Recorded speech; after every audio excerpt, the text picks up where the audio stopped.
The Wisconsin Badgers broke out in a big way last weekend on the road at Minnesota-Duluth. On Friday night, Jack Gorniak scored the go-ahead goal late in the second period, added 2 assists in the third, and a 5-2 win over the 10th-ranked team in the country. Then on Saturday, Jared Moe made 35 saves, and Gorniak's empty net goal completed a 3-0 victory. A weekend sweep for the Badgers, who returned to the Kohl Center to resume Big Ten play this weekend against Penn State. We'll get the thoughts of Associate Head Coach Mark Osicki in just a moment. I'm Brian Posick, and this is the Badger Hockey Digest.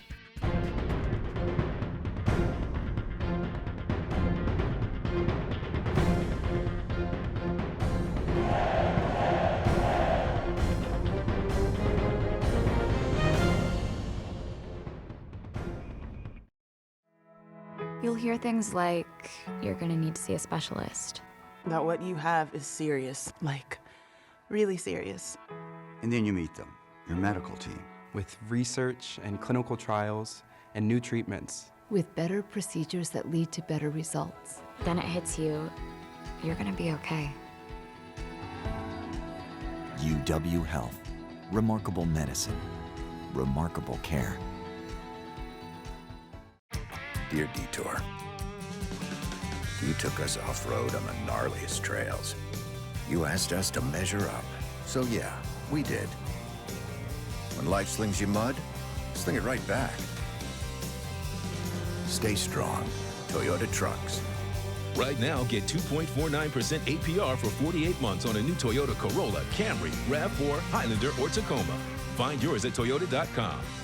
Toyota, let's go places. Joined by Badgers Associate Head Coach Mark Osicki after a sweep at Minnesota-Duluth. It's been a long time since Wisconsin went up there, 10 years in fact, and I know things hadn't gone well to start the season, although you could see there were points in time where your club was pretty good, and you put it all together last weekend against a very good Duluth team. Yeah, we were just talking about it this morning, actually, and even the first 10 minutes of the first game of the year, you could see the talent level, the speed factor that we have. Now it was just about time, confidence, and chemistry, and that eventually came together here this past weekend. But it was nice to get some results, because just for the guys on how they've been practicing every single day. You're there every day, you watch it. You walk away from every day at practice, you're like, man, this group's going to be a good group and a fun group to watch. You often hear that you can learn from a loss, but you can learn from a win too. So what did you learn from the 2 wins this past weekend? Well, I think one for me is definitely that the kids are excited for each other. They like playing for each other, and they are genuinely excited when something goes right for a teammate, and that bodes well for down the road. The other side of it is just we are starting to understand that you cannot afford to take a shift off.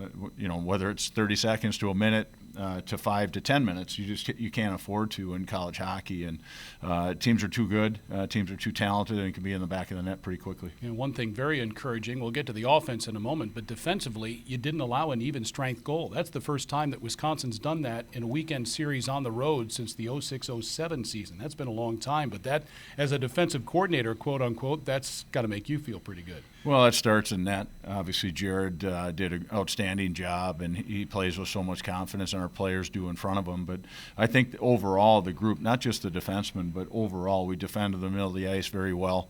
We're able to give up some shots from bad angles, and then Jared was able to see that first shot more often than not. So, and then when it came time to make a big save, he made it. I mean, that 2-on-0 shorthanded opportunity Duluth had, he made a great save, and probably was a turning point in that game. Sure. Offensively, Wisconsin put up 8 goals against UMD. Jack Gorniak had 2 of them, one on Saturday plus 2 assists, and the other, I beg your pardon, Friday. Then Saturday, the empty net goal to seal the win. Let's take 2 minutes with Jack Gorniak.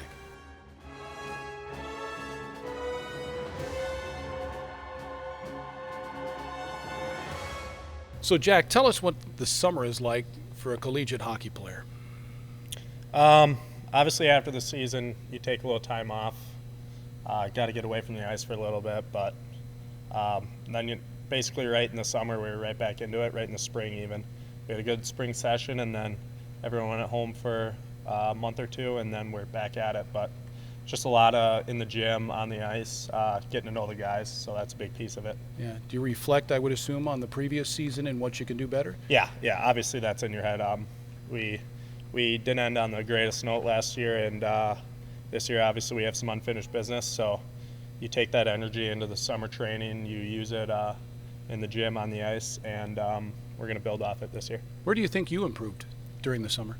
Obviously just being more confident. Coming in as a younger guy here, it's something that you have to build on each year. So I think this year I'm getting more confident with the puck, just increase those puck skills, shooting, all that. So I'm excited. Yeah, and you've played 4 years already. You Yep. get a 5th year. I mean, Yeah. that's a bonus, isn't it? Yeah, it's exciting.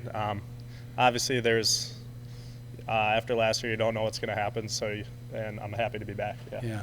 And from what you've seen from this young club so far, what do you think? I like the guys. We got a new group of guys. They've been working hard. They skate well, and we've been really bonding very well together. So I'm excited. All right. And one more for you. Jack Gorniak is one of the fastest players in college hockey. Are you the fastest in the Big Ten?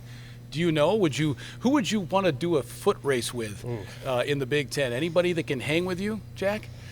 Not off the top of my head, but I'll have to see. But I'd be happy to do it. Anybody? Do you think anybody can beat you from goal line to goal line? Anybody? Can they catch you? I don't think so. No. Where did you get that speed from? I don't know. It's just something I built throughout my career. So always being on the ice when I was younger. Where I grew up, the hockey rink was open 24/7, so you're skating all the time. So that's one of my best features is my skating. So that's helped. Yeah. Do you have to harness that though? Sometimes. Do Yeah, your feet yeah. get in front of you too much? Sometimes. Yeah, obviously it's something you got to harness. There's times when you can go a million miles per hour, and there's times you got to slow the game down. So that's something I've worked on a lot, and I've improved on a lot throughout my years here, and it's helped me out. Mark, a lot of people contributed offensively this past weekend, but we saw Jack Gorniak, what he can do. Speed really can't kill, can it? It does. I mean, anyone, especially as a defenseman, you just see a number 11 on our team, and they all know the speed factor, and it's going to put you back on your heels pretty quickly. But Jack has it, just has to use it all the time, and he's starting to do that. He's starting to play unbelievably well for his teammates, but also he's getting rewarded for it. Certainly. Speaking of speed, Penn State comes to town with a lot of speed. The Nittany Lions are 6-0, and you resume Big Ten play at home. You know what you're going to face when the Nittany Lions come to town. High-octane offense. I mean, they put pucks on that. I remember when a guy was with Princeton, and we played them here, and they put up maybe 50 or 55 shots, but they shoot from everywhere. It just creates a lot of havoc for the defenseman to turn to find the puck, puts pressure on the goaltender to make that first save, but then can you control the rebound? And Penn State does that to a T. But their forwards are deep, and they're quick, and they play offense. All right, should be a lot of fun this weekend. Love to see you at the Kohl Center. Otherwise, you can listen to both games at 7 o'clock on the Badger Sports Network or watch them live on Bally Sports Wisconsin. For Associate Head Coach Mark Osicki and Steph Olson and Jay Williams, I'm Brian Posick. Thanks for watching the Badger Hockey Digest. This has been a presentation from Learfield,